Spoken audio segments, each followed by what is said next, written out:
Good morning, everybody. Thank you so much for being here with us on this early morning. We love being with you guys. We really do. It's the highlight of my day, whether it be in the morning or in the evening. We have Dr. Sean with me, and a friend of his, Bill Brown, will be showing up shortly. How are you doing this morning, Sean? Man, I tell you what, I'm doing great. It's a gorgeous day. Going to be 66 degrees here. I'm all for it. Yeah, it's beautiful here in the great state of Georgia. I'm not sure how it is where you guys are at, but boy, God has blessed us with a beautiful day. Amen. Something I ran across this morning that you guys will find interesting. So over the week, Jack Hibbs was invited. I'm not sure if it was this week or the previous week, but Jack Hibbs, who's a well-renowned pastor, was invited by the Speaker of the House to come give a prayer at the opening of Congress. Apparently, they do this every day. I wasn't Mhm. aware of that. I guess it's part of the founding fathers' original constitution that opening of government business is to open with a prayer. Mhm. Anyways, they gave him strict guidelines of what he cannot say, what he can say. You can't reference, our Father, the Creator. Can't bring up Jesus Christ, this, and this, and that. So, what does he do? Totally disregards that and opens up prayer, praising to our Father and Jesus Christ, our King. And in a I love that. nutshell, yeah, in a nutshell, they have attacked him. They're trying to cancel him.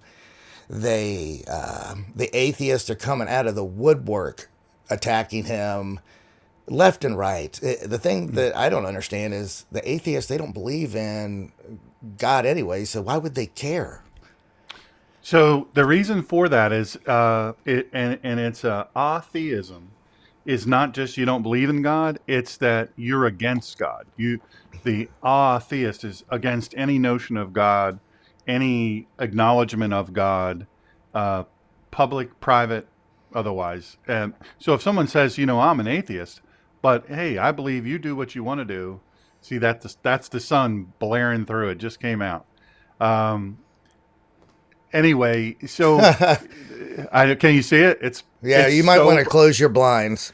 they're closed. That's what's coming through the tiny little slats. It's crazy. You look like Um, a zebra.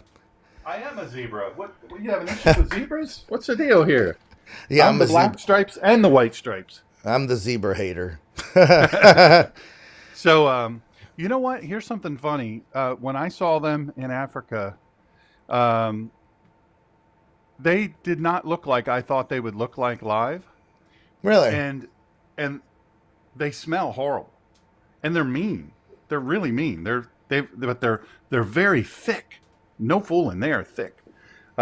So anyway, but so atheists hate any mention or acknowledgement of God. So yeah, I did want to say, look at the chat. The chat. These people are wild in the chat. They are getting after it already. A bunch of good mornings and hellos. See Becky Accardi and Dustin. I'm glad to hear it's gorgeous there in southern Missouri. Jules McManaway from Michigan, great state of Yeah. Michigan. Samantha I see all McFadden. I see all our regulars in the chat. I just love Yeah, it's how awesome. how the community has come together. You bet. It's just fantastic. And guys, at some Yeah. point we're going to get to a point where financially I'll be in a position where we can have gatherings together where I'll figure out a way to bring everybody in on my expense, and we'll do some type of revival. Oh, here comes Bill Brown. Awesome. Stand by, guys. Well, tell you what I can do is I can give Hey, his Bill, how introduction. are Hey, you? Bill. Hey guys, how you guys doing? Wait a Really second. good. You're supposed to look 10 pounds. You're supposed to have 10 pounds on the screen, and you're supposed to look older on the screen. How is it you look younger and more svelte? How's that happen? I don't know who's paying you, but you're well paid. Yeah, there you go. There you go. Hey, thanks for joining us. This is Christopher. He's the host of the show, and Two Witnesses Live, and a great friend of mine, and a world famous photographer. and videographer, a great friend of the Second Amendment and freedom and liberty everywhere. So, Hey, Bill. Hey, nice to meet you, Chris. Yes, sir. Thank you for your service. Thank you for your patriotism, and thank you guys for having me on. you bet. Absolutely. Hey, so Bill was a United States Navy SEAL for almost 9 years, and because he didn't have anything else to do, he decided, well, I don't have anything else to do. Let me become a lawyer and attend and graduate from Rutgers Law School. And he is an attorney now at the Parlator law firm, and you might remember that law firm. It's a prestigious firm, and Tim Parlator, who I hope to have on the show at some point. He takes on the tough cases that it seems like nobody else wants to take on. And Bill is the kind of attorney that's right up his alley. So, Bill, in looking at your resume, I see that you interned at the Delaware Attorney General's office.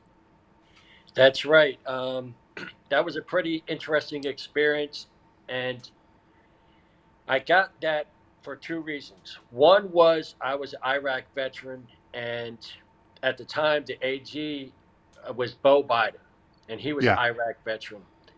And it was shortly after I got into a confrontation with Governor Chris Christie that went viral, and Jeez. it was regarding Rutgers in South Jersey, and it was kind of internal politics. But I have my father was a veteran, first person to go to Rutgers. I was going to Rutgers, and there was a proposal to have Rutgers merged in South Jersey with a much smaller institution named Rowan. yeah, Christie was a big proponent of that. We had a disagreement at one of his town halls. He lost his composure, and in my opinion, I think it was the first black guy in his political career. yeah. But he lost his composure. He called me a jerk. He called me an idiot. He had me escorted out by the police, Wow. and it was one of, you know, you And don't this is realize Chris Christie how. you're talking about? Yeah, Governor Chris Christie. Yeah, I don't like him, anyways. Well, it was one of my first experiences where I really realized how powerful and influential speech can be, and especially as kind of a check and balance to like government authorities, and how fearful they are sometimes of it, because Oh, Mm-hmm. yeah. here I was just a law school student at the time at a town hall, basically there to tell him like I got a petition with 10,000 names signed on it that oppose, this proposed merger, and he was basically telling me that I didn't represent, the student body there, which wasn't true. And he has me escorted out by the police. He called me, he totally lost his composure, and I think what happened was he used to do these town halls where he would kind of berate people. And to be sincere, when I was just watching the show, I kind of felt like, okay, we finally, because um, I used to be a Democrat, but I was leaning towards the Republicans. I definitely had issues with the school boards and the teachers unions because I think they're very left. And so here was a guy who was taking on the teachers unions, and a lot of times it's like, okay, we got somebody who's going to stick up for us. But I realized what it was. It was just a circus act for him, and unfortunately, I got pulled into it. But what happened with that was the Democrats tried to court me after that. And so I got an internship at the Delaware AG's office. And it was actually, I worked for in the homicide department. And at the time, I didn't realize how gritty the underworld could be. And at the time, there was this big conflict between two rival drug dealing gangs. One was these Jamaicans, and these other were these Guyanese. And they had a couple of huge shootouts. One of the names of the gangs was the Sure Shots, and they had some huge shootouts. And there was some sophistication level regarding the way they would launder money. They had some Caribbean restaurants, and they actually had a studio and actually a bail bondsman too. But uh, a couple of things I learned there, working at the AG's office. One, I learned that the the power of the federal government, and I also learned that um, once somebody's given, because these guys were pretty hardcore, they were pretty intense, and what and they and the AG's office and the law enforcement authorities, they really couldn't get anybody inside because of the cultural background of these individuals at play. But I did realize, as hardcore as these guys were, and I'm a steel. These guys were as hardcore as they get. Once they got to like they got they were facing 5 years or more. Most of them turned. Most of them flipped. And so I learned that. Then the other thing I learned is about technology.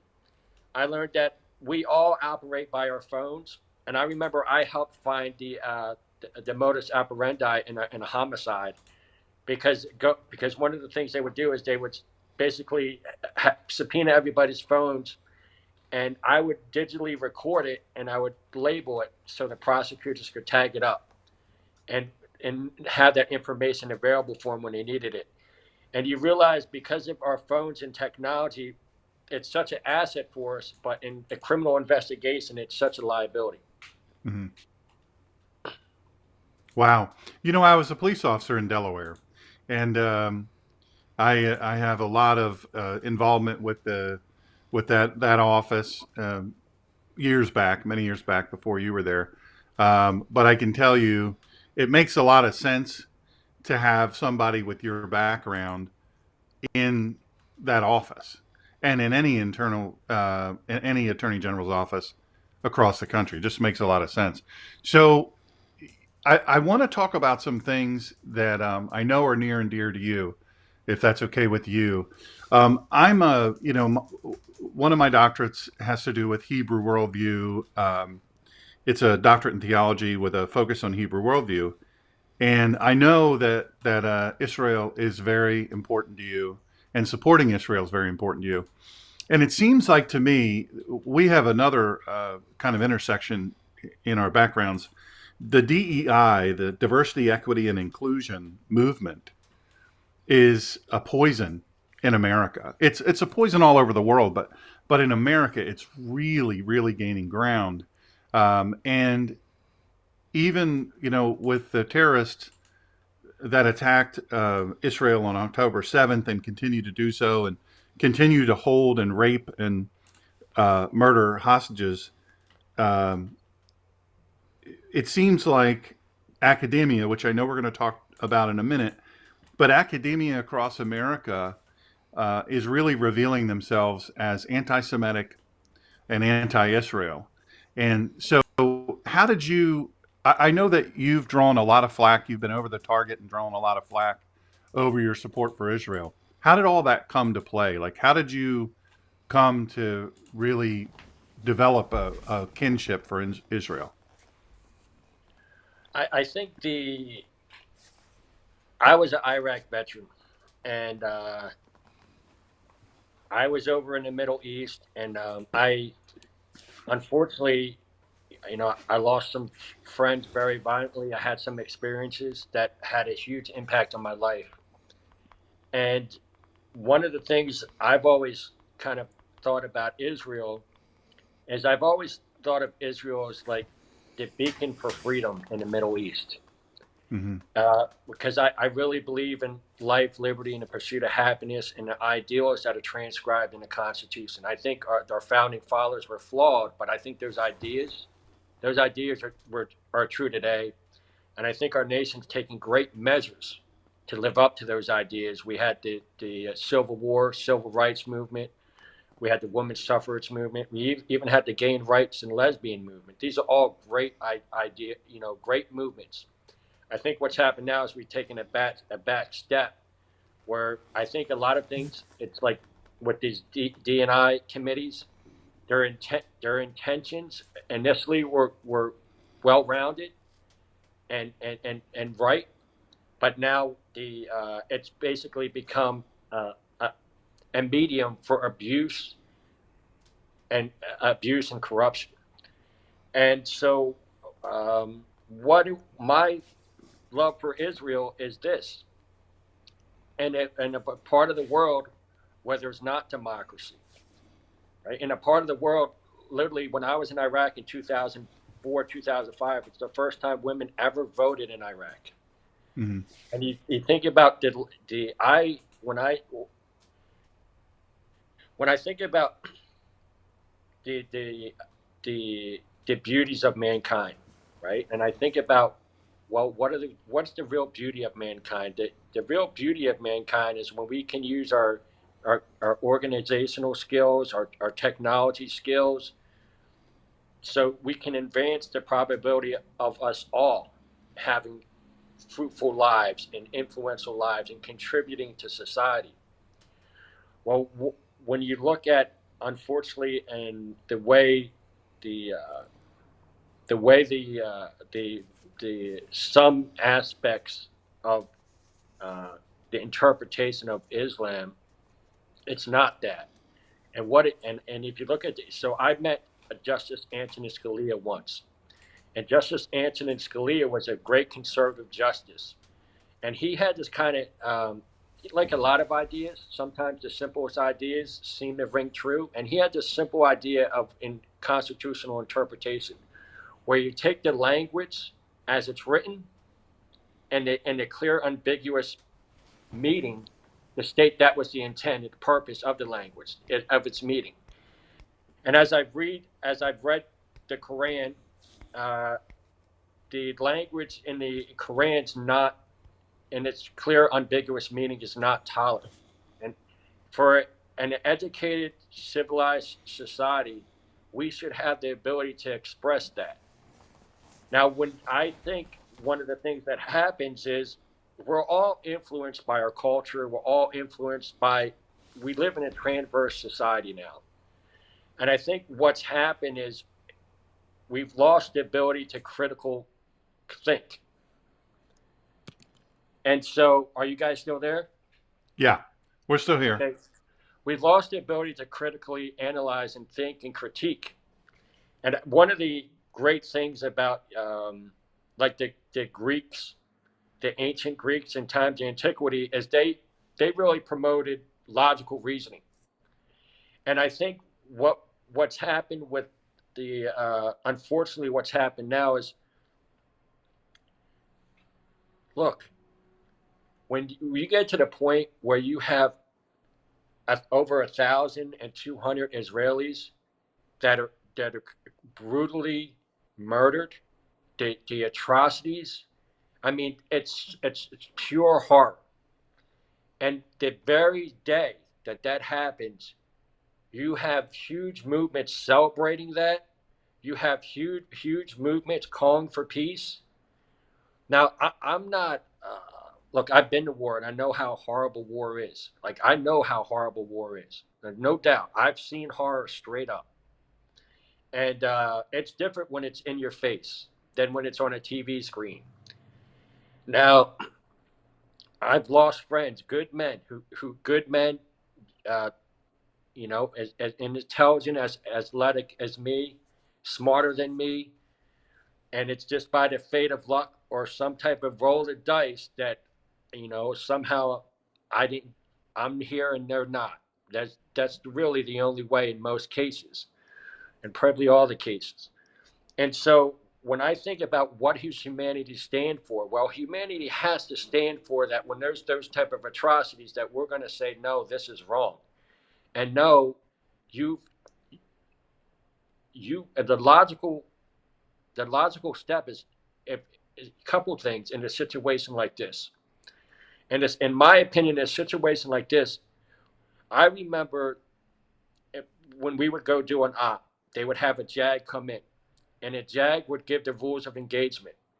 And after the JAG left, we would have like a senior chief or somebody little high ranking and say, look, no matter what, you have an inherent right to defend yourself. And you do whatever you have to do to defend yourself and your brothers. Well, I say that's what the point that Israel is in right now. There's all these huge demands on Israel, And Israel has to be very careful, because if it doesn't do what it has to do to defend itself and its people, it could be put in a very bad position. And it's in a very bad position now. Now, one of the things that's happening, if you assess any government, any way of government, there's always pros and cons.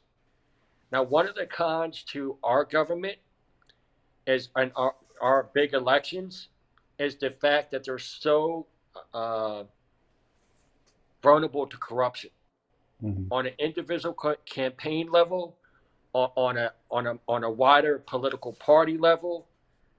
And so what happens, and even capitalism, and even our universities. And so what's happened, in my opinion, is there's been a lot of corruption. There's been a lot of corruption in our individually campaigns, and broader, and a lot of corruptions in our universities, where you have um, nations that don't have our inherent interests, and they've been funneling lots of money over to these universities, and it's been a good investment for them. And it's the Mm-hmm. same thing with these these prosecutors, that, and they're very susceptible to being corrupted, when they have to run for office, right?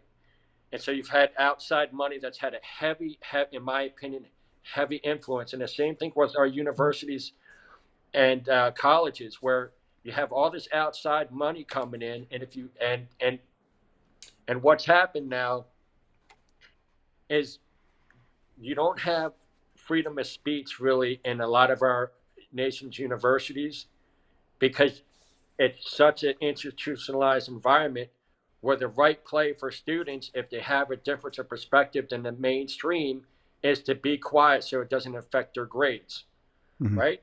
So that's, Yeah. and then what happens is they're very vulnerable, because now they're entrenched in that type of environment. And so what we're doing here with these podcasts is real grassroots. So I look at myself as a man, and as an American warrior, and I'm a leader in the SEAL community.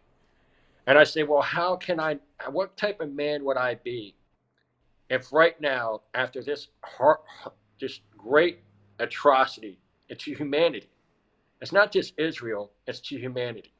Mm-hmm. How could I not stand up? What type of man would I be if I didn't stand up? Mm-hmm. Now, Israel's there's a lot of issues. They say, well, look, we all know the the way Hamas is, and it's just not Hamas.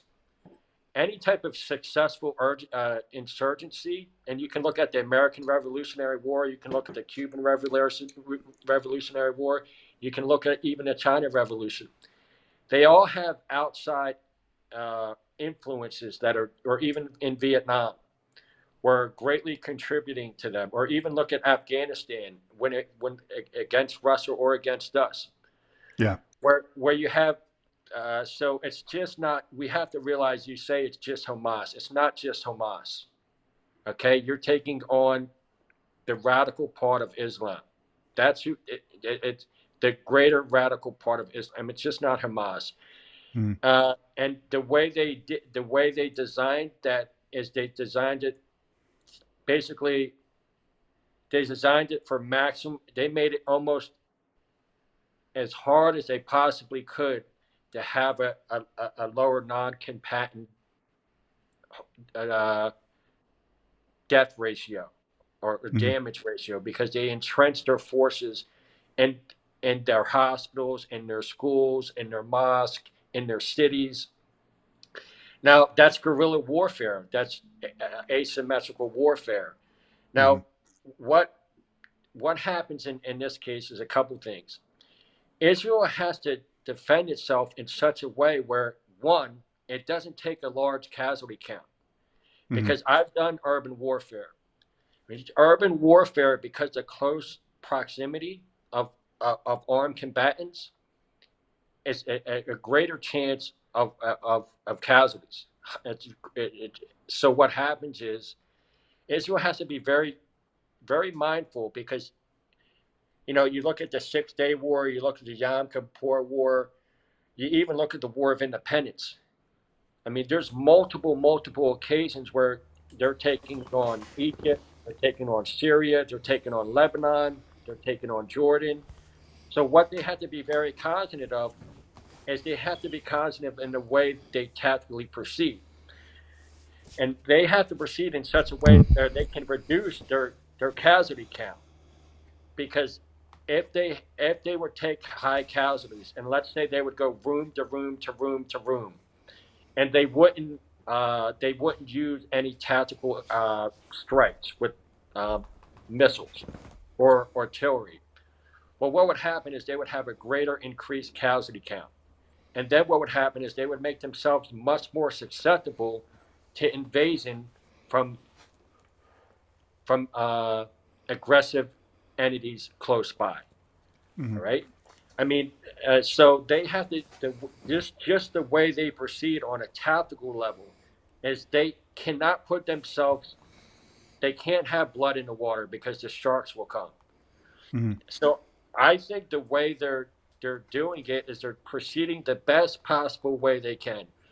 The one thing is the one thing they made. I think Israel made a mistake, and it's we can look at the Vietnam War on a tactical level on the ground. The American military didn't lose the Vietnam War. And the same thing with Afghanistan. They lost the PR war and the Right. resolve. And Right. so where Israel made some big mistakes is they didn't they and not just Israel, a lot of Americans, concerned Americans, good Americans, we let these universities become so far left Yeah. to the point where even freedom of speech it doesn't exist on most college campuses. Wow. Bill, I don't speak on college campuses anymore for this reason. Because you have to have security, you have to have all these other things. And then it comes to the point, and they ask you to come, but then they don't provide a venue of free speech. It's kind of an illusion. And I think I've we saw been that. Yeah. yeah, We I've been saw that. removed from. Yeah. Yeah. Go ahead, Bill. Sorry. So number one, so one of the ways I think they're trying to do it now is they're doing the best they can. Mm-hmm. They have press releases every day where they're articulating their position tactically and their goals. So daily they articulate their goals, and then they explain situations on the battlefield and the ways that they're trying to minimize casualty counts.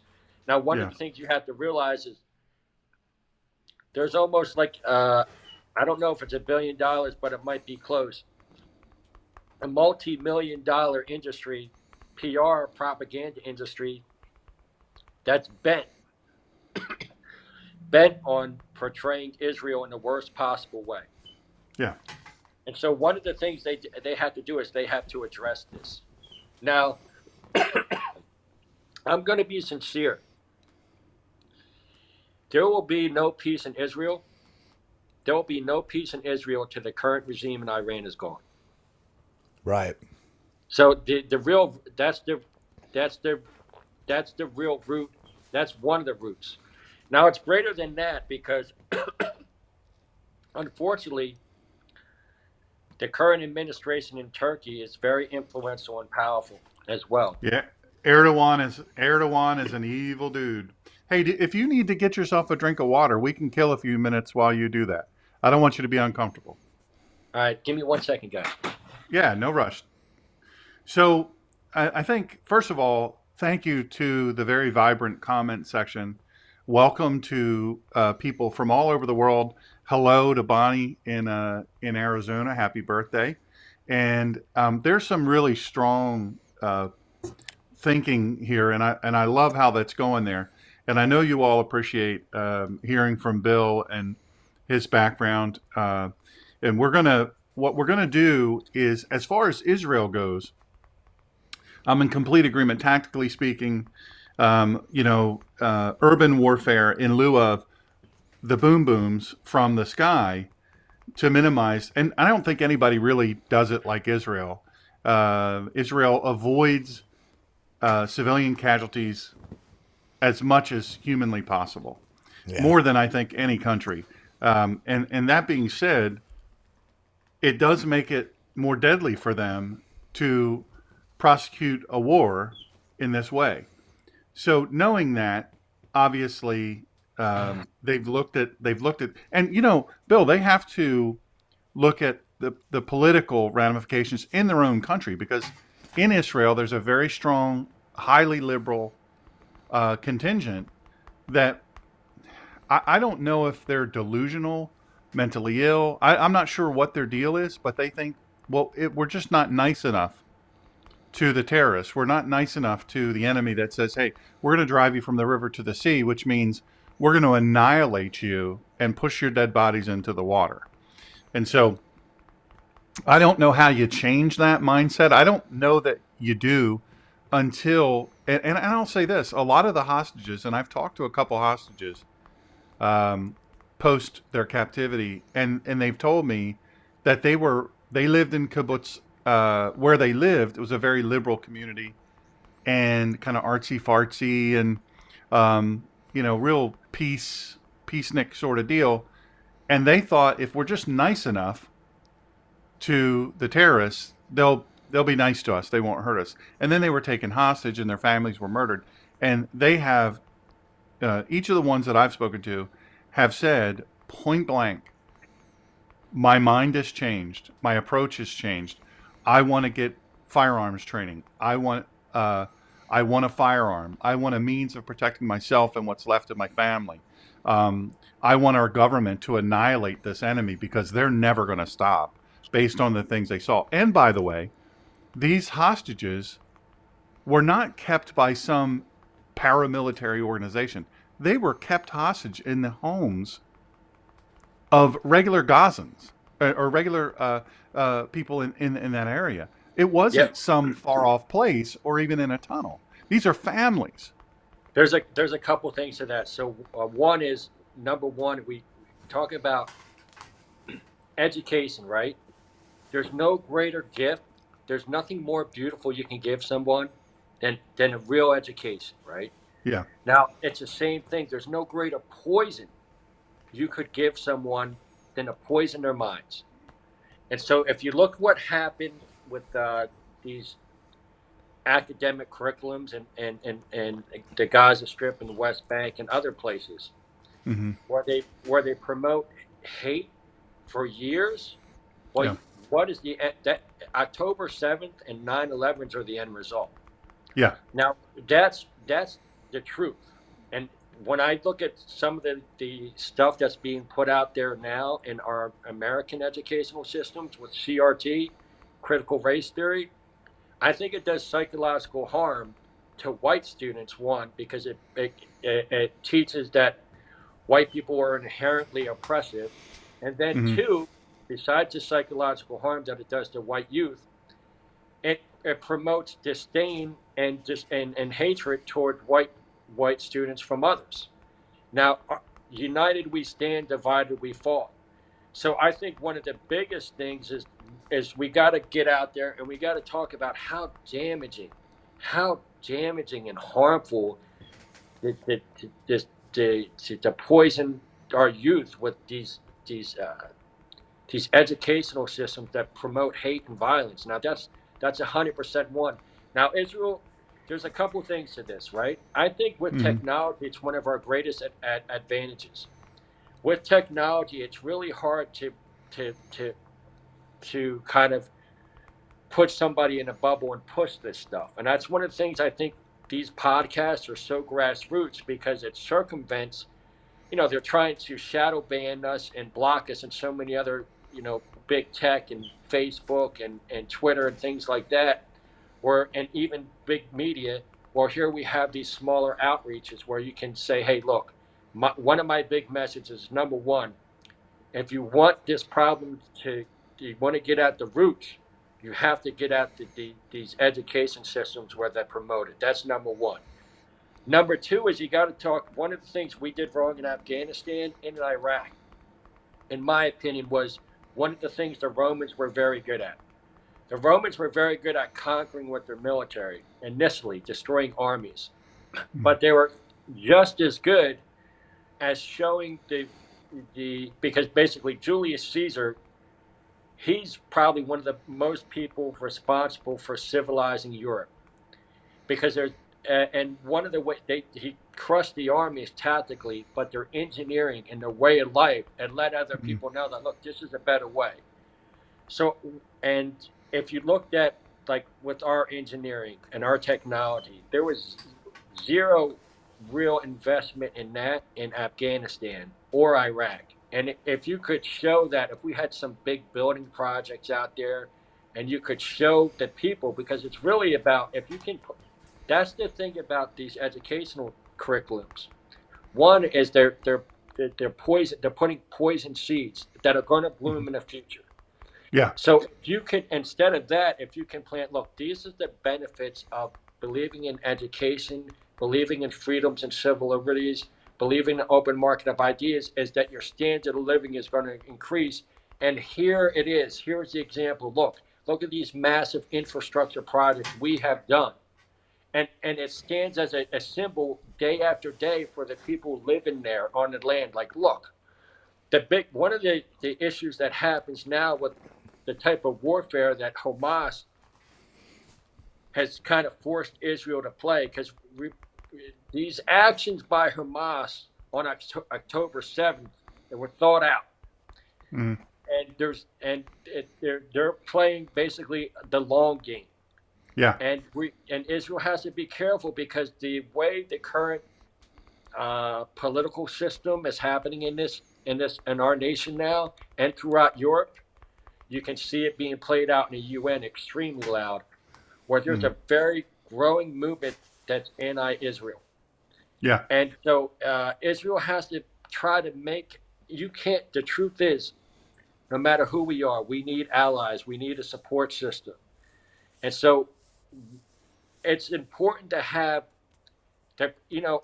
we all add value to things.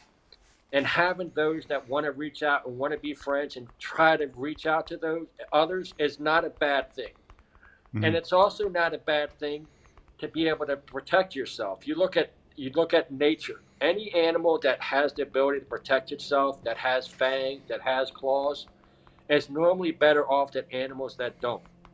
Right. Right? When the rubber meets the road, so it's not a bad idea to protect yourself. It's also not a bad idea to try to reach out and make alliances, because the truth is, the if there's I've I've seen jihadists, and I've also seen educated, fair-minded uh, Muslims and Arabs. 100%, I have. My interpreters in Iraq were Muslim. There's plenty of good people over there, intelligent people that we can win over, that Yeah, want a better way of life. I for think sure. one of the things that's not happening is Israel's technology, with Israel's ability. If Israel would make it state, hey, you know what, this is horrible. We didn't want this to happen. We're just here protecting our people, making sure we have the right to exist. But after this, number one, we can't have this hate-filled ideology in the educational systems planting poison seeds. But number Or in two, our Congress. Bill, we, that's we right. have that in our Congress right now with they give themselves well, I don't know who gave them the squad. I don't know who came up with that name. I hate that we've given them a nickname. I hate that Cortez has AOC. It's like a brand, and but they came into Congress hating America. They came into Congress hating our ideals and our values, and somehow or another, when which some of them did their oath of office on the Quran rather than a Bible, and we've allowed that for whatever Well, reason. well, I believe one of the things that's beautiful about Israel as well is you have the right to worship as you feel freely, and it's the Yeah, same way here. So I don't. yeah, Do I think the textual language in the Quran is not tolerant? Yes. I'm yeah, educated man. That's the way I read it. Do I think there's many good Muslims? Yes. yeah. Do I I have have an good friends that are. issue? Do I have an issue with somebody giving their faith of allegiance over the Quran, if that's their faith. I don't. Yeah. Do what I believe in, and this is why I'm so worried, concerned about cancel culture. I believe that normally good ideas take root. Do Yeah. I have, am I concerned about some of the things that some members of Congress espouse? Yes, I'm concerned. And I'm more concerned because I know they represent a portion of American society. But that's what the battle of ideas is. And Mhm. that's what with cancel culture, that's the concerning thing. Because when you negate my ability to contribute to the market of ideas, it's I I lose my ability to influence. Like, okay, like this is like, imagine me and you talking now. Mhm. Imagine if some intellectuals in Israel were like, you know what, we really got to start promoting the message that, number one, when we get out of this thing, we're going to take great strides to get Gaza out of a third world type of environment. Like, we're seriously going to, number one, we're going to do everything we can so this educational system isn't promoting hate, but we're also going to do everything we can so our neighbors have a better way of living. Because imagine this, like, if American developers were in Afghanistan and they were basically giving jobs to a lot of these young guys that joined the Taliban, because Mhm. basically they couldn't make a living anywhere else, and it was for these construction projects where they're building huge housing developments, or given, imagine this, like, it's very rough terrain out there, having some type of rail lines and highways, so making it so they commercial commuting and just doing like huge signs to show that they're trying to raise the standard of living. Like, those would be big symbols, and I think Mhm. that's one of the things that Israel should be doing, because it's twofold here. One is Israel absolutely has to do what it has to do to defend itself, and Yeah. if it's lets its hands get tied for a short term outcome, then it could be doing itself a grave disservice. Because the truth is, there's one thing and only one thing that's going to keep Israel alive, and that's their ability to protect themselves right now. Yeah. 100%. But they also 100%, they need to, in my opinion, they really need to reach out to the Arabic and Muslim portion of the world, because there's many thinkers there. There's many thinkers there, and they got to say, look, we got to work together. Like, Israel's got nuclear capabilities; they're not going anywhere, right? But we got to work together. But we got to try, you know, we we got to be beneficial. We got to show that this is a symbiotic relationship where we're all going to be better off. They That's huge obstacles, because right now there's so much power and money that's geared to the destruction of Israel. Well, that was what was going on. I believe right about the time October 7th happened, is Israel was in talks with Saudi, and they were working on a relationship that was really intimidating all the Arabic nations. And I think that was one motivating factor for what happened. 100% it was the look. The last thing Iran wants is Saudi Arabia and Israel to have a Yeah. more beneficial relationship. There's Yeah. there's so there's so many different things at stake. I think look, I pray for Israel. I really pray, because I uh, I know I know that when you're in ambush, you're in a really bad spot. And Yeah. one of the best things to do is, when you feel like you realize you're getting out leveraged, is to make sure you don't get boxed in. Yeah. Now, Israel's in such a really bad spot here on so many levels. Oh yeah, they're boxed Okay? in. They're boxed in. You have a lot of powers that be in Europe that are turning on Israel. Yeah. United Nations is completely turned. Yeah. Yeah. Now, that's Europe, and the same thing's happening here with the United States. You Yep. got a political party, you got a very vocal part of a political party that's turning on Israel. Now, I'm very concerned with our nation as well because I really believe in. I believe one of the things that makes everybody better, not just Americans, everybody, because we live in transverse society, is when we're all free to contribute. We're all free to contribute and express ourselves in a way that it can be evaluated. Hmm. Well, if you don't have the right to free speech, what right do you really have? I mean, Right. seriously, if you don't Yeah. like what, and so you look at a lot of places in our world, large like China, Russia, countries in large parts of Africa, large parts of South America, and then the large parts of the Middle East.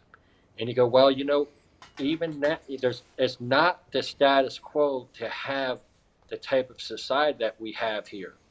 Hmm. And you see those freedoms and civil liberties being encroached. I think it's very concerning. And we talked about Israel being out leveraged. Well, I'm concerned the same thing's happening here. And so one of the things that I believe in is I believe that courage can embolden more courage. Yeah. And so that's what I'm trying to do here is I'm trying to show more good men and women to speak up. And I learned a couple things, I say, well, Donald Trump taught us how to fight back. Yeah. Absolutely, like Israel, absolutely, you have to fight back. But one of the things that Donald Trump's made some mistakes in sometimes is he's made it easy for his adversaries to uh, inflate his flaws. Yeah. And so that's one of the things that I try to do is I've studied a lot of civil rights leaders and people that I thought were more influential than they should have been. And one of the there's one of the things there's a reason like Emperor Augustine, the Roman emperor, came up with the just war theory. Mm. And it's a reason why Martin Luther King's strategy of holding the moral high ground was so prevalent and influential. And I think that's one of the things that we need to do when we articulate ourselves, is we really got to try ourselves to hold the moral high ground. Because if you look at the real thing on January 6th that the Democratic Party played up, is they basically attacked the Republicans for not holding the moral high ground. That's really what it was, that they were so that basically that the elements within the Republican Party were basically they used the word insurrection, Mm. right? That they were so radical, so extreme that they're breaking into the Capitol building, dressing up like clowns, just a total lawlessness, right? Yeah.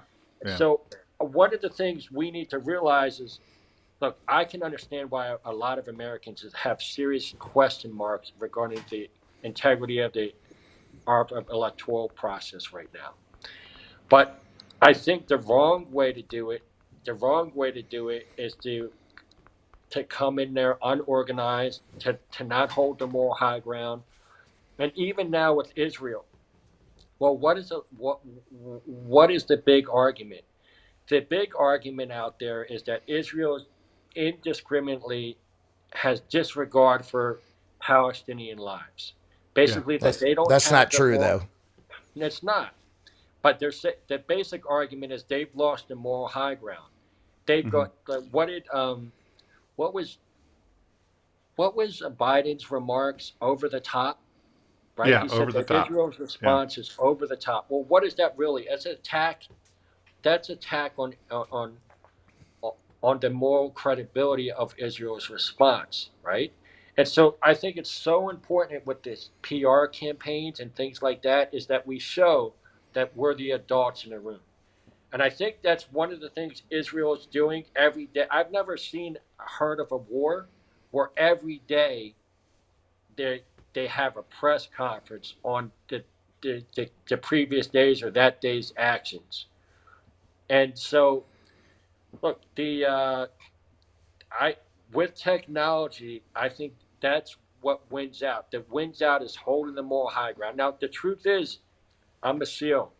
Have no doubt that I know men, good men and women, have to do hard things, Mm. 100%, and it's hard. And one of the things in a civilized society is uh, sometimes to live, you have you have to protect yourself, and that means sometimes you have to kill others. 100%. Right. Yeah. So it's an unfortunate part of human behavior. Now the truth is, uh, look, it's the same thing when we were in Iraq. You had so many in Afghanistan. You had so many influential entities immersed and surrounding us that it was very hard. It's very hard for control a stabilized government, right? It's very hard with that type of saturation of determined adversity. And so Israel's got the same issue here. Now, the truth is, uh, sometimes what happens if you're going to get jumped, it's best you before you get jumped that you hit the biggest guy as hard as you can first, right? And that's Israel was successful with that strategy in the 6 Day War, Mm. where they realized their adversaries were gearing up against them, and they took premeditated actions, and they took out the opposing Egypt's air force, right, and the Mm. Syrian air force. It was a premeditated strike because they knew they were gearing up. They failed to do that in the Yom Kippur War, and they got caught with their pants down, right? So Right. you can look through history. Now here's the issue for Israel. If Iran gets nuclear capabilities, is I don't know if Israel has a future. I think they already do. Yeah. I mean, everything is pointing toward the fact that they have that. Hey, let me ask you real quick because I know we only have you for a short time. Yep. One of the things that you're passionate about is political weaponization of American jurisprudence and the purge of conservative thinkers from academia, big tech, entertainment, and of course the legal fields.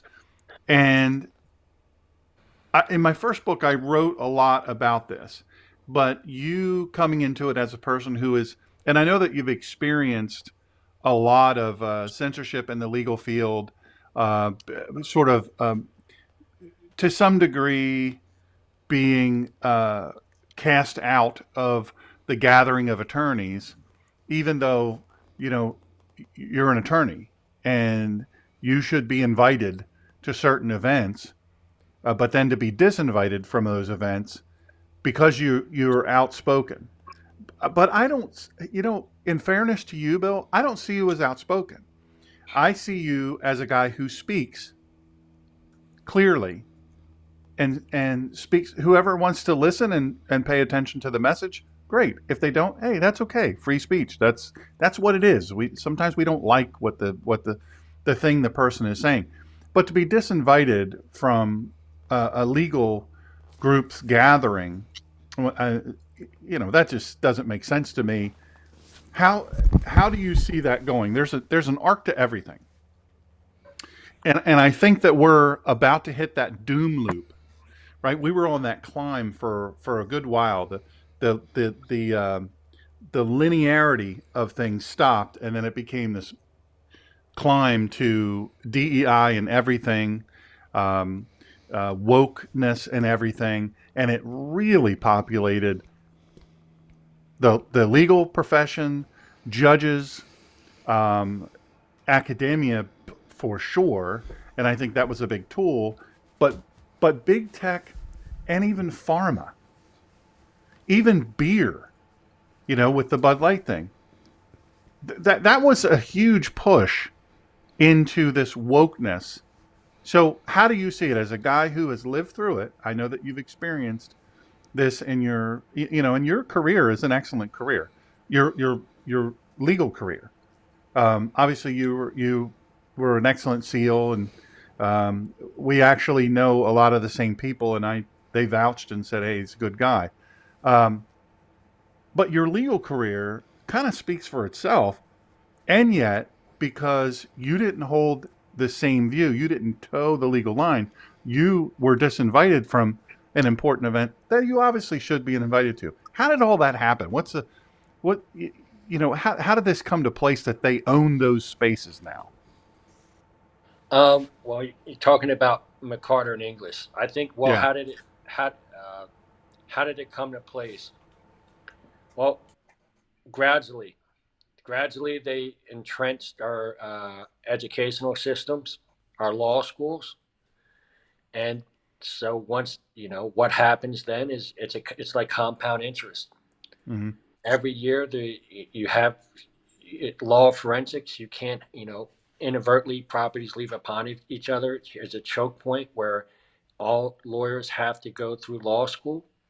If it's saturated with very far left leaning professors, and if you're outspoken against that, you're likely to have your grades. Yeah. And in that environment, it means so much because a law school student's GPA affects whether what type of clerkships, what type of internships, and what type of law firms he or she has access to. So it's a great tool of influence. And so what happens is, I think initially, you go, okay, a lot of these students think, okay, they realize it's just their PR that's getting pushed, but then all of a sudden they get it enough time, and then all of a sudden slowly maybe they start to believe some of it. Yeah. And then it's the same type of pattern of influence once you get to a law firm, because now all of a sudden, as the years pass, now these left-leaning students, and if you even look at the scholarships, the incentives. So the majority of the scholarships are geared on race, gender, and sexual orientation. And so now Yeah. there's incentives to categorize yourself in one of those kind of uh, categories. And so what happens, I find it very alarming because a lot of these categories kind of, in my opinion, promote tribalism mentality Mm-hmm. because it's all based on what race you are. What it's very hypersensitive to race, sexual Mm-hmm. orientation, and gender. And to me, that's almost like a uneducated type of perspective to look at things, especially in the legal community. But it is the dominant and only real push perspective, to the point where even if you look at the bar associations, the majority of the bar associations follow that pattern: race, gender, sexual orientation. And so now the scholarships, the associations, and you see it playing suit in these big law firms with their pro bono activities. And so what's happened is it's become like a cult. Yeah. And critical thinking is shunned, in my opinion, I believe, persecuted and prosecuted and then isolated and excluded. Yeah. And so what I try to do is this: I believe two things. I learned from Anne Frank. That little girl did something beautiful. Mm-hmm. She recorded her life, her daily experiences, and when it was published many years later, it was a record for all humanity. And so, one of the things I learned from reading Anne Frank's diary is how important it is to record these things, how important it is to record what's happening. Yeah. 100%. There's there's purging of conservative perspectives Yeah. in almost every industry, major industry in this nation right now. Yeah. And there's politicalization of our legal system. I mean, one of the things that our Constitution, one of the great ideals in our Constitution was due process, and was the in the Bill of Rights the belief that the individual's rights are sacred. And so yes, so I learned from that. So one of the things I'm trying to do now is, I think McCarter and English thought that um, they had a misinterpretation, that after they fired me, and honestly, and most individuals, the right move was to be quiet about it and just move on. Because what big law firm will hire me now? But Right. no, I decided, no, that's exactly not the way I'm going to handle it. I think it's so important to share and let other people know, because it's just the same thing. And the other thing I learned about the Holocaust was, I remember reading somewhere that it said first they came for the Jews, Yeah. then they came for the gypsies, then they came for the gays, and when they came for me, there was no one to say anything to. Well, I kind of look at, like, you can say, well, first they stifled Trump on Twitter and social media, but then how many of others did they stifle on social media when we had questions about the COVID mandates? Now, I think when you think about the infringements on life, liberty, and pursuit of happiness, how many businesses they shut down, or even you think about your own personal person as a body. Well, like, you didn't have your right to a job in many cases was in serious question mark if you didn't get a vaccine. Now, that if you don't have the right to decide whether you want to get a vaccine or not, I mean, these are huge question marks, and maybe there's some real strong arguments in favor of mandatory vaccines, but we should all have the right to discuss it in an open market of ideas, and that was shut down. Yeah. And so one of the things I go, okay, I look at those examples, and then I go, well, here's another example I learned from the Holocaust. What stopped the Holocaust? Mhm. What stopped the Holocaust was good men willing to do hard things, right? And the truth is, what the only thing that's stopping Israel now from a complete genocide is good men and women willing to do hard things. Because if they don't have the capability to defend themselves, there's not going to be any more Israel. So that's what I'm doing now. I am basically a free speech advocate. I'm a veterans advocate, and and now I find myself a pro-Israel advocate. I just and the other thing I look about is, as a society, as a humanity, like, what are we going to stand for? Are we going to stand for that, against free speech, and to think, okay, if you minute my ability to free speech and minute your two gentlemen's ability to free speech, then what happens? Mhm. It's just, well, what happens is it's total an existence, existence without free will. Mhm. And that's not the type of existence I think is the right move for humanity. The Yeah. right move for humanity is let we the people have the ability to weigh the ideas out. Yeah. Let we the people have the idea, and then so that's where I'm at. I'm Mhm. very concerned for our nation. I'm Yeah. very concerned for Israel. I'm concerned because if what's next? Yeah. What's next? Yeah, it's here's So, the thing that some folks have to keep in mind, and I'm not sure if folks keep this in the mind and back of their head, but my personal belief is this is all under the control of God. Things are playing out exactly as they were written and forecasted. What's happening was foretold thousands of years ago, and God will look after the nation of Israel.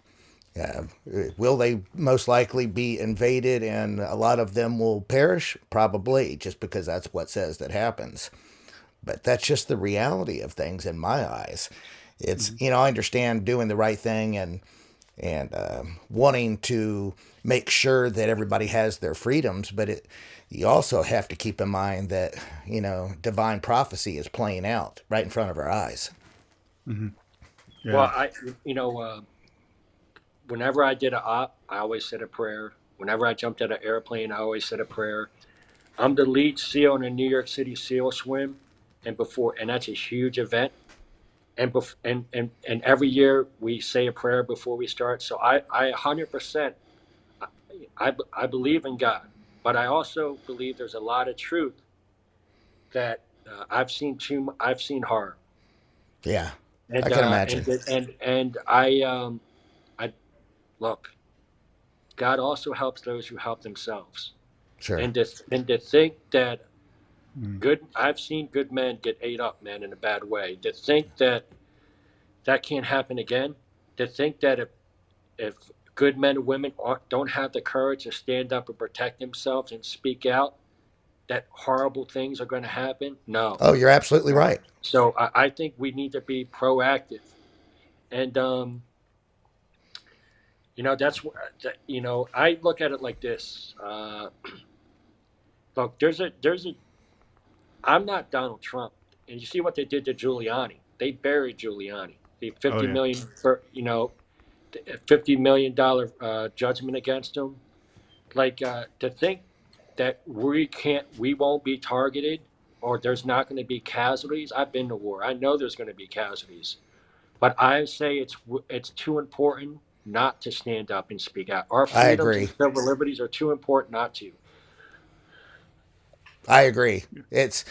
One thing that you guys, when you mentioned Israel earlier, is um, I noticed that the press doesn't put a lot of light on this, but Israel does take care to make sure that the casualties are as minimal as possible. What the press is failing to illustrate is that the enemy is embedded with the civilian class, appearing to be a civilian, and then picking up a gun as soon as the backs are turned by the IDF. They won't allow the civilians to vacate certain areas because they will use them as human shields, knowing that the press will be turned against them. So, and the press doesn't even talk about this, which is something that frustrates me. Well, Yeah, the propaganda war. They the terrorists win the propaganda war. So I'm curious, Bill, what's next for you? What are some things that you have coming up that you're doing? I know the SEAL swim is huge. I watch you take a leadership role in that every year. I know many of the people that swim with you, and if I wasn't so banged up, I'd love to do it. It's a great thing. That being said, I know that you are constantly busy. What are some of the things that you're up to? well, I got a tactical course coming up on the 29th.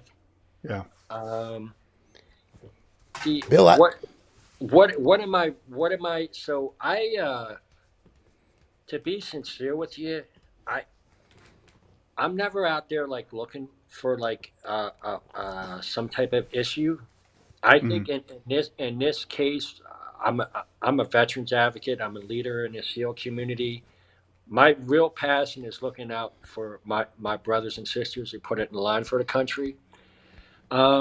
I can't help with what's happening right now in our current environment to kind of speak up. I think one of the reasons why sometimes I feel a compulsion to speak up is because I was a first responder to two suicide bombings directly, and I failed to get this second suicide bomber. He blew up into the middle of a bazaar, and I saw I saw the effects of that.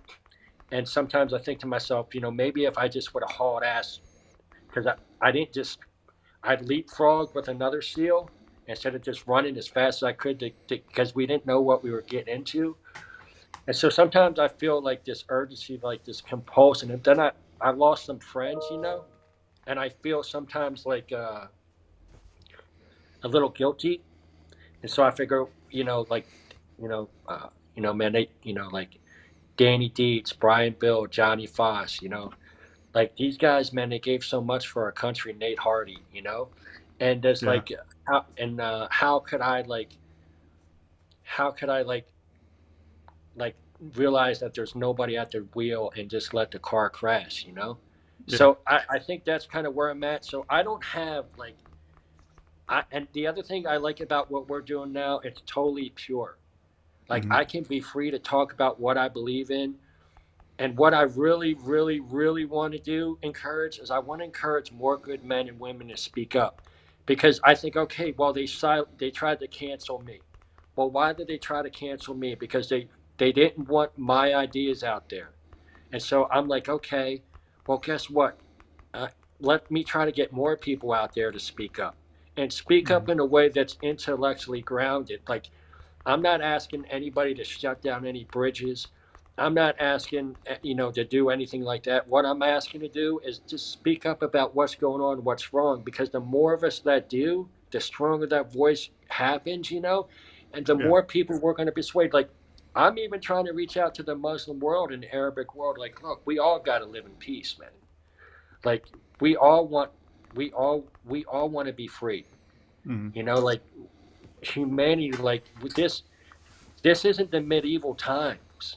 Like, we Hmm. have technology, we have the means where we can do this, and like we got to realize that the people that are pushing hate just to retain power, like that's that that's the issue with humanity.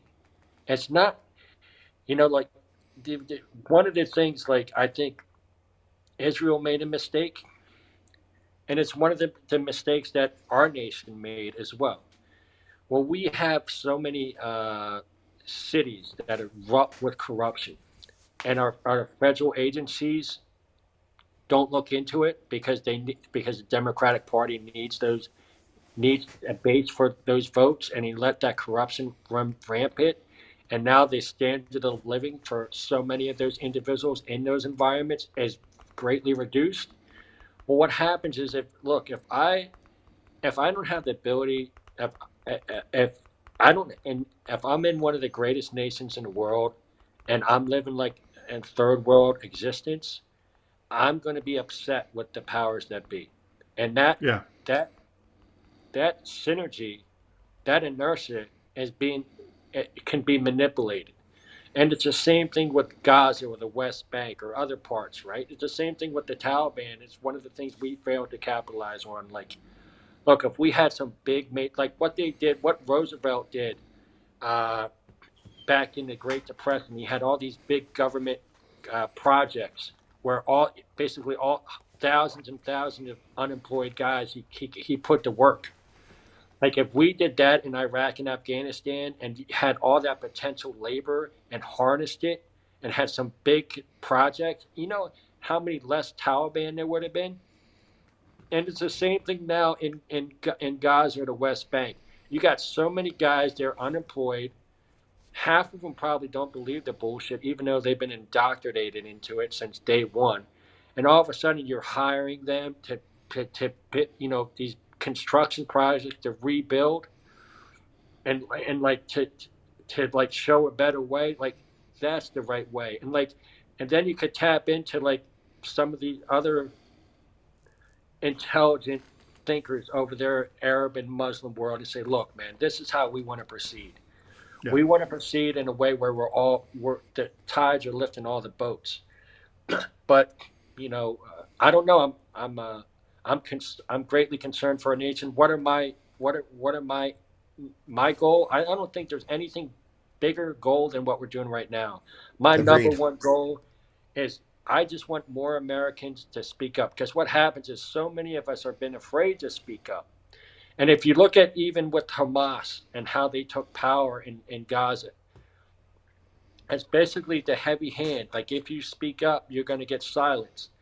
And so, like, we got to encourage, because what happens is, the more it's hard to silence a growing and growing populace. So that's where I'm at. Folks are So, waking Bill, up. yeah, exactly. So, a couple of weeks ago, we did a show which was had thousands of viewers and hundreds of comments, and it was interesting. We talked about how to prepare, um, and then we talked a lot about being too dependent upon um, modern technology, smartphones, computers, GPS, all of these things which can be taken down. And then, ironically, a week later, AT&T and T and others had this massive outage. And so we talked about learning some of the ancient ways, learning to read a map. Rand McNally makes this lay flat big map of the United States. It's very detailed, very easy to follow. But for somebody that's never really used a map, people that have never orienteered not using a GPS, people that have never put food away or figured out ways to protect themselves, because obviously an interruption in the food supply, an interruption in the monthly checks, just a couple of days in, people are going to lose it. And those people already don't have a great respect for the law and for common decency. And so once that happens, um, you better be prepared for these types of things.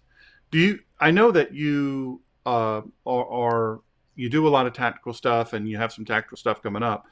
But thinking about the potential disruption of food, the potential disruption of services, all of these things, what suggestions do you have for the audience to prepare Well, for those things? well, there's a couple. One, as I look through history, the only time in history where I can see where there was uh, a, a significant decrease in technology was after the fall of the Roman Empire Yeah. and the medieval times.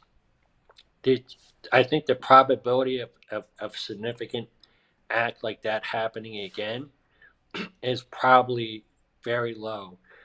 And I'm gonna, for a couple reasons. One is, uh, and there's only a couple incidents I can think of where an incident like that would happen. One is, which is maybe not such a low probability, as some type of nuclear catastrophe. The more nations that acquire nuclear capabilities, the higher that probability is increased.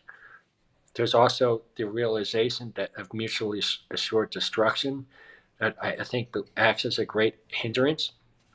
You have a possibility of a comet, kind of like what destroyed the dinosaurs, made them Mm. extinct, or some type of eruption of like a super volcano. I think technology, there might be some incidents as far as geographically in a certain limited terrain. Like I imagine certain parts of Ukraine right now have Mm. limited type of means. But I think the I think it's more likely to play out in that type of perspective. Mm. I think in a situation, what I would recommend is number one, the truth is, in any type of catastrophe or any type of serious endeavor, I've always had alliances. I've always had friends that help me. I think in any type of situation like that, where you're in some type of war zone, where your technology, your means is shut down, your number one probability to increase your chance of success in life Safety is in by, numbers. that's right, by organizing and working with other groups to support. And then the second thing is, I think having the ability to defend yourself is always an important. I think as far as logical thinking, it's always better to have the ability to defend yourself than not. And there's many occasions throughout human history where we can point that out, where Mm. certain minority groups didn't have the ability to defend themselves, and they were extremely prosecuted. I am kind of concerned, to be sincere with you, with the teaching of CRT, and I'm going to tell you the reason why. I already explained it lightly before. I think if you look at some of the teachings in some of these Palestinian schools, the poison seeds that they Yeah. planted, I think you saw the results of that on October 7th. And honestly, if you look at 9/11, and unfortunately, it'll be likely to play out again until we really start addressing the root causes for some of this. I think with the teaching of CRT, I'm very greatly concerned because it's, in my opinion, it's almost like a gentle form of dehumanization. So if you look at a lot of the way that happens, things that happen, patterns that happen throughout time, especially in war zones against different peoples, the one side will dehumanize the other side. And that's why some of the language that comes out of the Democratic Party I find alarming, like the word deplorables and things like that. Mm. And because it's a small form of dehumanization, I'm very concerned with the critical race theory because I stated before, because not on a two-pronged level. One is it's similar to the Supreme Court's reasoning in Brown v. Board of Education, where the constitutional interpretation was that separate but equal was constitutional, and that was overruled in Brown v. Board of Education because the Supreme Court rightly held that there is no separate but equal, and it does great psychological damage to black youth because of it creates an inferiority complex, and Mm. that's one of the reasons why they overruled that that decision. And so I think it's similar to now where you have uh, um, American white youth that are basically being taught that just because of their race, they're basically oppressive. And it's not true. The truth is that unfortunately, every race in our society has had slaves, has persecuted others based on race and religion. Mm. And I think one of the things about humanity is we have evolved not only physically but also in our intellectually, and to the point where we realize that that type of reasoning is flawed. And I think for similar reasons that I think the current legal system for hyper inflating the value of basically creating categories based on race, gender, and sexual orientation is flawed as well. I'm concerned that as the influence for CRT increases on our educational institutions, you have increased racial violence towards white youth because if you're a brown or black person and you're taught that the white people in general are inherently impressive, guess what? You're more likely to have disdain and animosity towards white people. And so I think that type of teaching is number one, it's harmful, and number two, it's really not. It's backwards thinking. To be sincere with you, it's outdated thinking. And I so, agree. So, all right. So the Seal Family Foundation is very important to you, and I know we have to go, and you have a busy day ahead of you. And I Yeah, really, I gotta head to the club here shortly. yeah, and I really appreciate you taking the time to chat with us. I know the Seal Family Foundation is very important to you.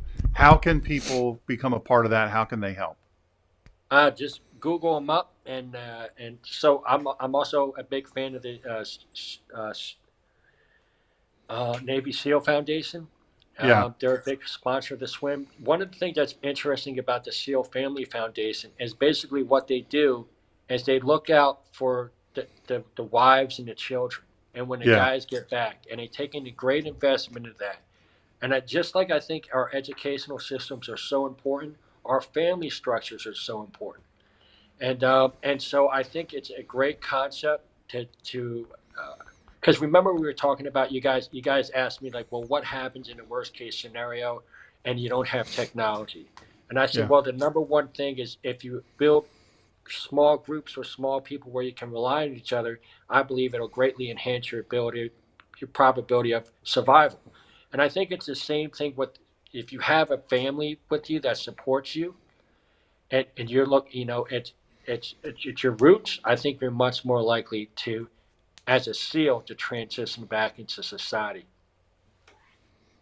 Awesome, Yeah, awesome. it's that's something that Sean and I have been preaching for quite some time. Is essentially everything that you said. You know, safety in numbers, build your network, and put together a plan. Bill, I'd like, if you're okay with that, to reach out to you privately. I'm involved with some many things here in the state of Georgia when it comes to civilian training and a bunch of stuff. And if you're interested, you would really love. The organization I'm a part of. Sean could tell you all about it, but I won't go into that on the air. I'm happy to. I believe in working together with others. I believe in trying to send a positive message. And I look. I don't like violence, but I understand that it's better to have the ability to do it. Yeah, I mean, there's a time and a place for everything. That's Yep, right, for guys. sure.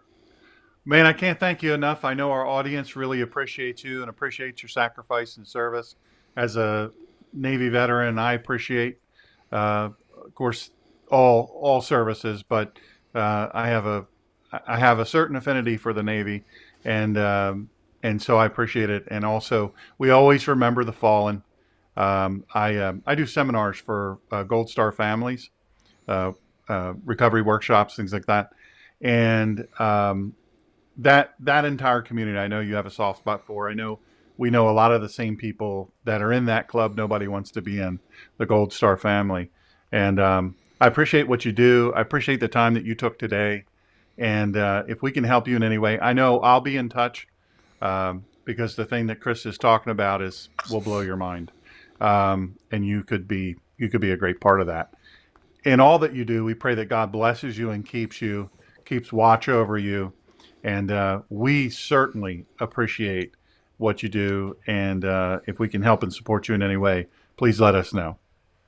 Hey guys, what we're doing right now is extremely important. It's just as important as when I was overseas. We need to encourage get more good men and women to speak up and advocate for our freedoms and civil liberties. 100%. Yeah. And Absolutely. so, thank you guys for giving me a platform. I'm very grateful. Thank you. I mean, it could be more important, to be frank. I never discount what you guys do overseas because I'd rather the fight be in their backyard than in our backyard. But the fight is in our backyard now. And folks are in for a rude awakening that have their head in the sand. Yeah. It's a battle of ideas. I believe the ideas transcribed in our Constitution: life, liberty, pursuit of happiness, equality, due process. I think those are the right ideas. That's Hmm. what I'm advocating for. And you know what? I Let's be sincere. There's great risk. To think that there's not great risk, to think that there's not uh, p- political hack prosecutors that will absolutely try to destroy your ability to have a livelihood or even your liberty. It's 100% the truth. There is a real risk, but I believe it's too important not to stand up and speak up now. Yeah, I Yeah, agree. look at the judgment recently on former President Trump, the 45th president of our country. It ends up being 400 and some $1 million he's going to have to shell out before he can even appeal. As was a condition of that, no jury. A guy who, as judge, who clearly and vigorously stated his hate for President Trump and his desire to get him at all costs, and that this went forward. It just makes no sense. But that's where we are, and we have to accept it and prepare for what's coming, and That's and gonna for what's here. that's gonna cost them more than what they realize. Yeah, you That's bet. in the long run, they may feel like they've achieved a victory by doing this, but Yeah, they literally have cut off their nose, eyebrows, eyeballs, ears to spite their face. yeah, for sure. Well, I think one of the things that happened is this. I think it's a little different than what you guys, my interpretation is. One is when I think Martin Luther King was successful was this. It wasn't necessarily the March in Washington. I don't think that was his greatest victory. I think his greatest victory was this, was when he was in Montgomery, Alabama. He marched there and he knew how those police officers would react. But in this case, he used technology to his advantage because guess what? That got in everybody's house. And all reasonable people realized that that was wrong. Now, I think we had a similar watershed moment with the president of MIT, the president of Harvard, and the Yeah, president of UPenn, where to the point where they couldn't even state it was against school policy to promote genocide against Israelis, against Jewish people. And I Yeah, think they did that on the congressional hearing and it got in everybody's TV and it was like everybody realized like something's wrong here in our nation's most prominent academic institutions. I think what the left doesn't realize, they're so spiteful, they're so vengeful that they think, oh, they got Giuliani. Oh, they got Trump because they got him also for a $50 million verdict for the alleged sexual assault allegation. So now they got Trump for $500 million, I believe, in a range. But what they don't understand, his 91 felony counts and his 4 criminal charges, they don't realize that the American people are like something's wrong here. Like mm, this is I'll use Biden's words, over the top. And so that's what they, to me that's the greatest that's the realization with the people. Like holy crap, they're trying to subvert the will of the people's the ability to decide. And mm, it's like you can't be a reasonable intellectual person and not realize what's happening. mm. Yeah, for sure. Well, listen, we appreciate you being here. It was certainly an honor to have you, And we will definitely be in touch. And I hope that you know that the prayers of this community go with you and what you do. And we can't thank you enough for coming on. Hey, Yeah, we really appreciate it, Bill. real quick. Dear God, in the name of Jesus, good men come before you today. Please be with us. Please help us be righteous and influential for good. Amen. Amen. Amen. Amen. Hooyah. Yeah. Yeah, Bill, thank you very much. And if you're okay with it, I'll get your cell phone number from Sean because I'm gonna reach out to you about something that I think it will interest you. I look forward to it, guys. I'm very grateful. Thank you. All right, You thank bet. you, man. You bet. Take good care. All You too. right, bye, Bill. Bye. All right. Hey, thank you very much to everybody who joined us today. I hope you found it beneficial. Certainly, the viewpoints it's very important, and we believe in this here and on each of our solo shows. We very much believe in hearing different viewpoints, allowing them to present to us and to you, and then putting that out for you to hear. I think this is a good, very, very good thing. Free speech is hugely important. We believe that for sure. One of the things that we would ask you to do, that if you listen and you're in the comments, you gotta cut the profanity out. You gotta cut the ad hominem attacks on other people. That is not what we're about here. There's young kids that listen, and we need to bear that in mind. We also need to bear in mind that things in the comments can get this show bounced off of YouTube, uh, and so and it's happened. So, and I know from my other shows, when God and Country, the Collision of Faith and Politics was first out years ago with 5 point something million followers, and I can tell you, I didn't understand why shows would get bounced. I didn't understand that, why this was happening, and a lot of it is comments. So you got to bear that in mind. You have to think about your language. You have to think about some of the things that you say. We're not looking to censor anybody, but you have to think about the algorithms that the different platforms use, and we have to respect that, because we have no voice if we're not on the air. Yeah, So I hope that you appreciate that. yeah. And guys, I won't say it as kindly as Dr. Sean does. I'm not going to tolerate that. We're a loving community. It's okay to disagree. I don't believe in censorship, but you won't make the regulars feel uncomfortable here. I'll be quick to boot you. I care about my community. They're extremely loyal to us, so there'll be no profanity. You can say what you got to say without saying it condescending in a mean way. Otherwise, you can find another channel to go to. It doesn't matter to me. I want you to be here and I want to bring you to Christ. But if you're not going to follow my wishes, then peace out. That's all I'm going to Yeah, say on that. you bet. You bet. Hey, the community is a vibrant community, and it's so important to us. You have no idea. I know that I can only respond to the guest chat. The main chat I can't respond to, because I don't have I don't have that capability. But I appreciate all of your encouragement. I appreciate the really positive comments that folks had, and some of the ideas that you have that were very respectfully presented. People from all over the world have listened to this show today, and that's a powerful thing. And we have to remember the power in that tool. And I appreciate Bill's prayer as we closed out. That's Prayer is enormous. It's huge. So don't forget to have those daily conversations with God, and don't forget to spend time in His Word. I know my next podcast.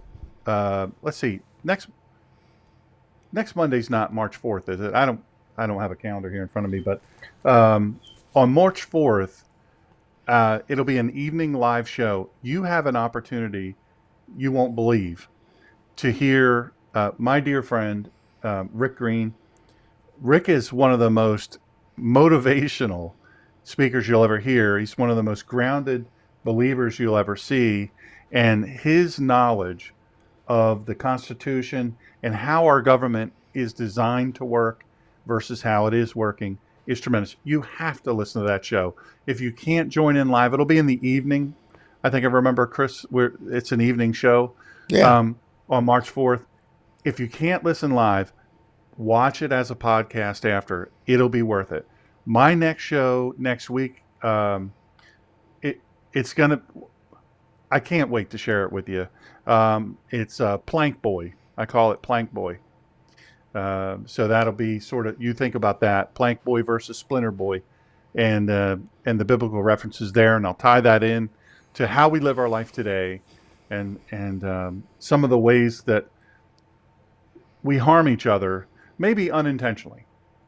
I'll give the benefit of the doubt, but we harm each other, and I'm going to teach a scriptural way that we can pivot from that and be a blessing and a benefit to each other. Bottom line. Yeah. So I can't wait for y'all to join. I will probably record that at some point and post it on my the solo channel that Chris has. I think he has a link in the description. Yeah. I know Chris is doing great things too on his solo channel. If you're missing that, you've got to click on that. The website, please go over to the website. By the way, if you haven't subscribed to this and liked and shared, hit the little bell. Do that. But the website, it's a cool thing. The Facebook community, the Two Witnesses Live Facebook community, you got to get over there and do that. There's a lot of great discussion there. Join and follow that. Awesome, awesome to have you. I so appreciate it. I know Chris does too. Yeah. Hey guys, thank you so much for coming out. Sorry if I had to drop the hammer. I try to remain positive and loving as much as I can. Though I won't tolerate any type of division being pushed into my community. It's okay to disagree. I'm good with that. You can speak your mind however you want to speak it. But there's a way to say things in a community and keep it positive and loving. Again, I'm not a type of person that believes in censorship, but the community matters to me. So making people feel uncomfortable or rubbing them the wrong way or jeopardizing the channel because of certain words in the chat, I won't tolerate it. So Yeah, you bet. sorry if I had to You drop bet. the hammer, guys. But we, Watchful and I may be live tonight. I'm waiting on him to let me know if we are. If not, we'll see you guys tomorrow night. Tomorrow night we have Craig Bong on the show at 9 p.m. So he's coming back to talk about some really interesting things. But I'll update everybody later on the community board if Watchful and I are going to be live tonight. But everybody have a wonderful day.